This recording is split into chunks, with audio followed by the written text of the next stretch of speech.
G'day guys, Marcus here. Welcome back to the channel, Searching for Adventure, and let's get into another episode. So I am in Central Australia and I'm in a bit of a sentimental location. I used to work in this spot here in Central Australia for about 3 years as a tour guide and bus driver, and of course I'm talking about Uluru or Eyre's Rock, which you might be able to see just behind me. So anyway, I've come out here to give Andy a bit of a hand. Andy you would have met back in the Simpson Desert series, so I'm kind of not really sure what's going to happen this episode, but I thought I'd bring the camera along and bring you guys along with us and see what we get up to. But for now, we're going to watch the sunset on the beautiful Uluru, have a couple of sunset drinks and beers, and bring you guys along. Hope you enjoy, stick around, let's get into it. Here we are, woohoo! Uluru guys, welcome!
Rightio, so I've made my way into the national park, guys. $38 for a 3-day pass, and I've just driven. I've got Andy's car here. Thanks, Andy.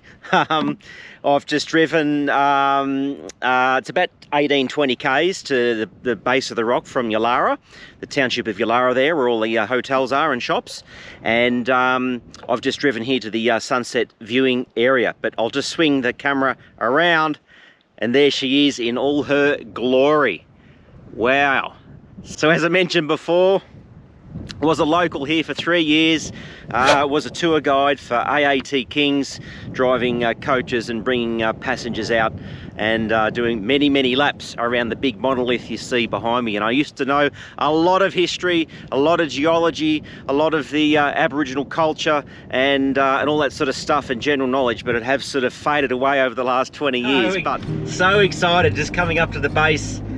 God almighty, it's been so long, and if you've never been out to Uluru, make sure you get it on your bucket list and get out here at least once in your lifetime. It is absolutely spectacular. A very quiet day today. It is November, it is reasonably warm, but there's no crowds, so I'm not going to be doing any real big major walks or hikes here because I've done it 1,000 times. But anyway, I'm just going to swing the camera around.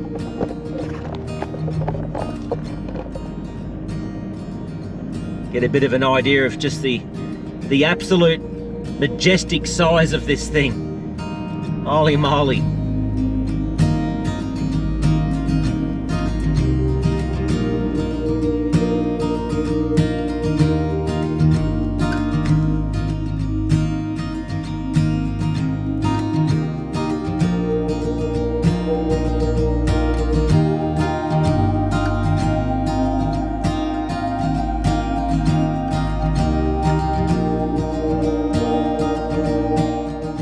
Back in the day, obviously you could climb to the top of Eyre's Rock or Uluru, but you can't climb anymore.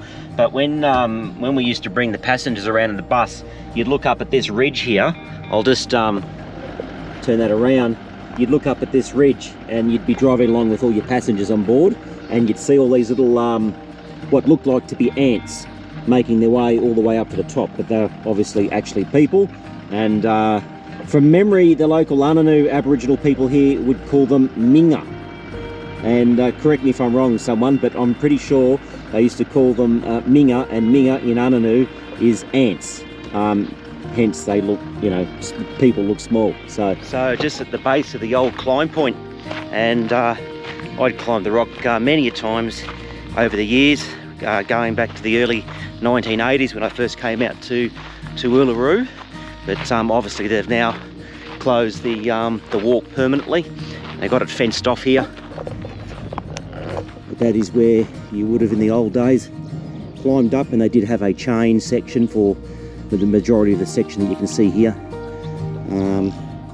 all the way up there.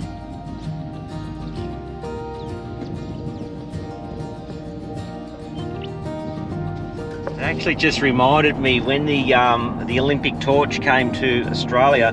The Olympic torch, this was back in the year 2000 when we had the Olympics in Sydney. The Olympic torch relay started here in Yalara, at Uluru, and the company that I was working for, AAT King's Coaches, we had a bit of involvement with getting the torches ready and all those sorts of things. We had a lot of famous people out here, and from memory on my bus I had Yvonne Goolagong Cooley, I had Ernie Dingo, and an array of other famous Australians I had on my bus, and we would be kind of transporting them along until it was their time to grab the torch. So I might have a little bit of footage that I can overlay and drop that in of that torch relay, which was pretty unique.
Just heading up to the local sand dune here to watch the sunset on Uluru. One of the great things when you do live out here, you get to kind of go to these little spots where the normal tourists probably wouldn't go to. So although I'm not a local at the moment, Andy is, and we are heading up to... Andy! What's the name of this little local dune? What are we doing? What's the name? Jala Dune. So we're going to head up local little Jala Dune and watch the sunset on Uluru. Cheers.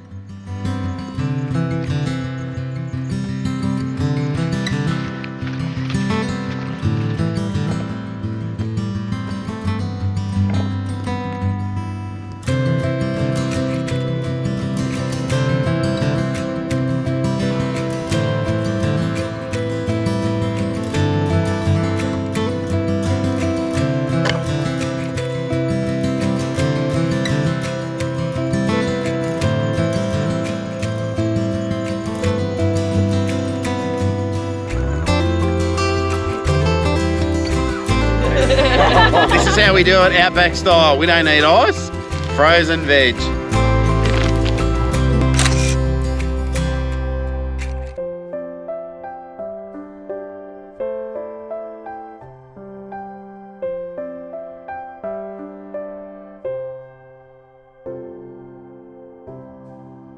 Well, good morning. We've jumped in the car with Andy here. We're exiting Yalara, and we're doing this drive across back to Brisbane as it is. And so what have we got, 3,500? Yeah, 34. Yeah, it's a few.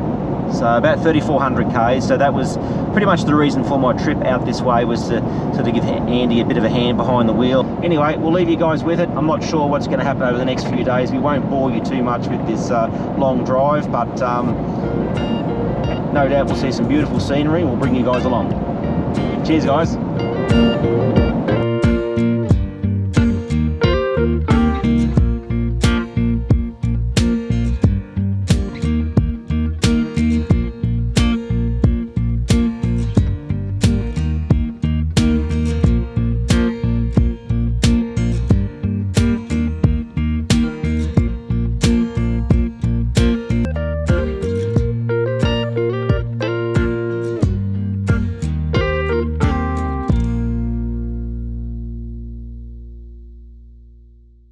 popped into Curtin Springs Roadhouse. Well, not Roadhouse. Curtin Springs is a million-acre cattle station, but they've diversified years and years ago into tourism, and they've got some cabins. You can bring your caravan in there, your tent. They've got you know, camp kitchen, fuel, accommodation, all those sorts of things. But anyway, we popped in there for brekkie and a bit of fuel, as I just said, and Ash, the owner, the son of Peter, came and sat with us, what, for an hour? Yeah, nearly an hour. Had a good chat. Had lots of different topics. Yeah, so it's always nice when you can go to these places and the owner will actually sit down with you and have a bit of a chat. Just as we drive past here, go past Andy's spiky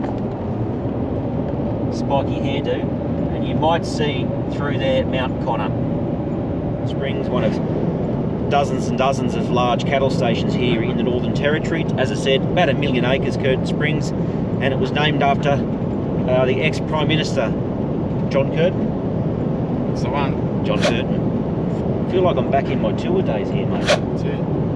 So, anyway, we're going to keep punching up towards the Stuart Highway.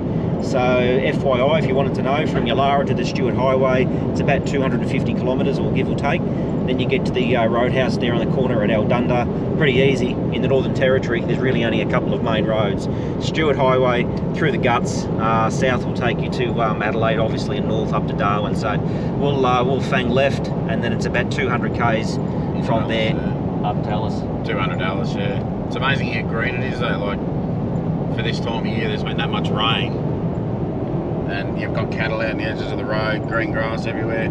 This time of year generally it's nice and dry, so it's pretty impressive to see.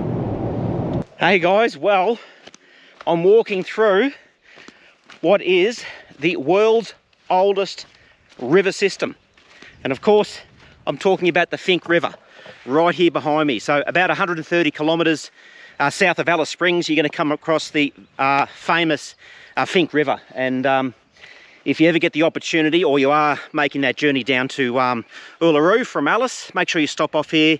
Bit of a side roadside stop with a dunny, and yeah, get down and walk in this ancient river. So we'll just walk down and have a bit of a look. Oh, Jesus. I'm always falling over. Yeah, so I'm just sort of walking down here now, and pretty warm out here today. We're in November, as I mentioned before, so November is typically not the time of year that you would come out here to Central Australia, but I don't know, heads up, probably the best time to travel is probably anywhere from, say, March through to about October, I would think, is your time frame here. But anyway, you've got the bridge, that's the Stuart Highway right behind me that crosses the Fink River, and I'll flick that drone up. We'll get some aerial shots of the Fink. Like, I've got thongs on here because, yeah, it is about 35 degrees today. It's pretty warm, and so a bit of a look of the Fink River. A little bit of water. You can see it was flowing much higher probably a couple of weeks ago.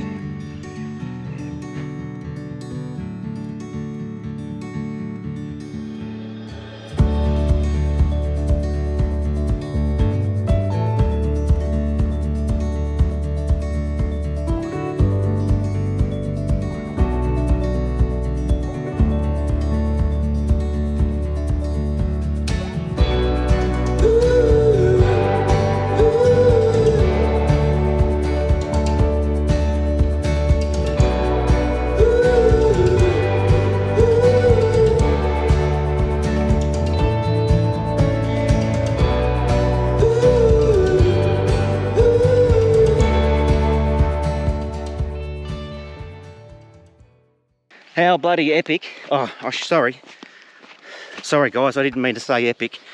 I'm going to replace it with awesome. So, how awesome is this? Holy moly. The ancient river system known as the Fink. Woo! Let's get going. Let's keep heading north. See you guys.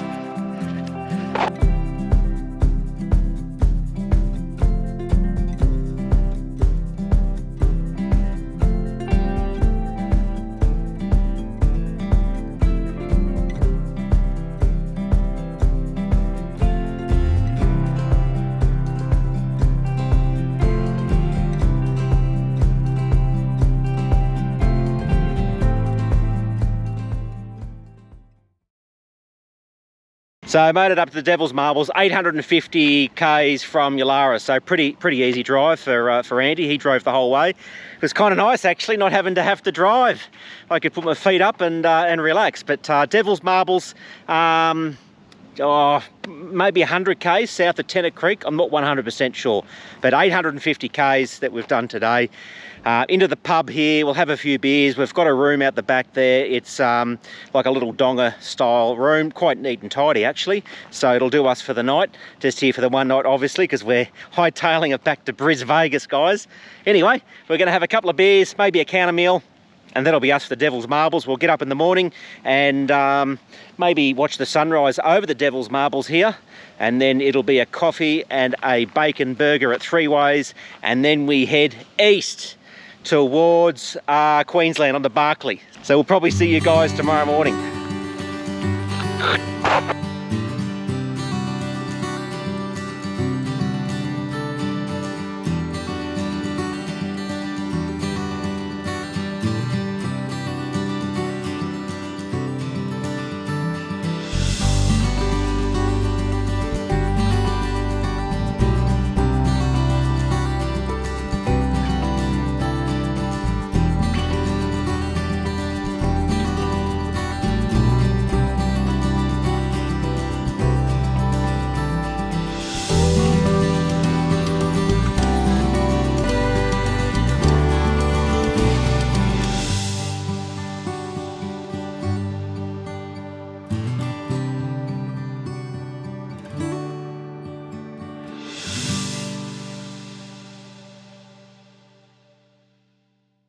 Good morning. We've just made our way up to the Devil's Marbles, only just a few k's up from the pub where we stayed last night, and pretty awesome time there last night actually at the pub. One of the best pubs that I've been to, and that's an honest comment right there. So if you're ever driving past, certainly slip in and have a beer there. Really good hospitality. So yeah, we had a good night. One or two cheeky beers was had, but yeah, just a few k's up the road you've got the Devil's Marbles. So I'm not going to go into the full history of the Devil's Marbles here, but about 100 kilometres south of Tennant Creek. Pop in, there is a campground here at the Devil's Marbles. Also there's a bit of an information centre here where you can learn some info on these Devil's Marbles. So let's go and check up on Andy. What's happening, Andy? Not much, mate. Just yeah, early rise and bit of driving today. So good night last night though. What bit of cheeky pool and cheeky beers. Yeah, good. What are we thinking? Another 900 k's? Yeah, about the same I think. Yeah, probably get through Eyre and we'll see how we go. Yeah. So basically the plan today, guys, obviously we're on that sprint to Brisbane, so we'll head right once we get to Three Ways and head east towards Queensland. Cup of coffee at Barkley and see how we go. Yeah, well, I think we're going to do breakfast this morning at Three Ways, yeah. Breakfast at Three Ways, and then yeah, we'll smash it out and see how far we can get it, and head towards Queensland, head towards the Sunshine Coast, the coast. The coast.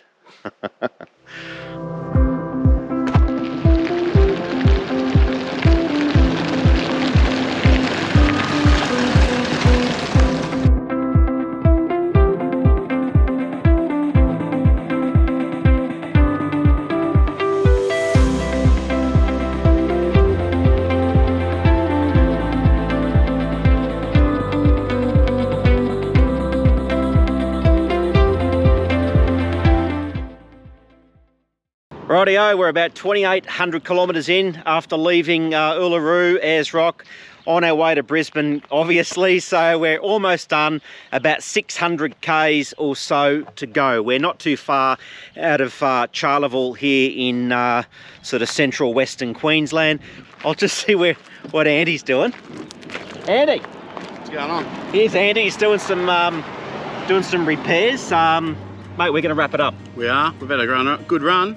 Mate, it's been a good little trip. Nice journey, mate. Yeah, nice to see a bit of countryside. Plenty of rain, so it's nice and green, that's for sure. Yeah, we're going to wrap the video up here. As I said before, bit of a funny one, this one. Bit of a funny video in terms of the content.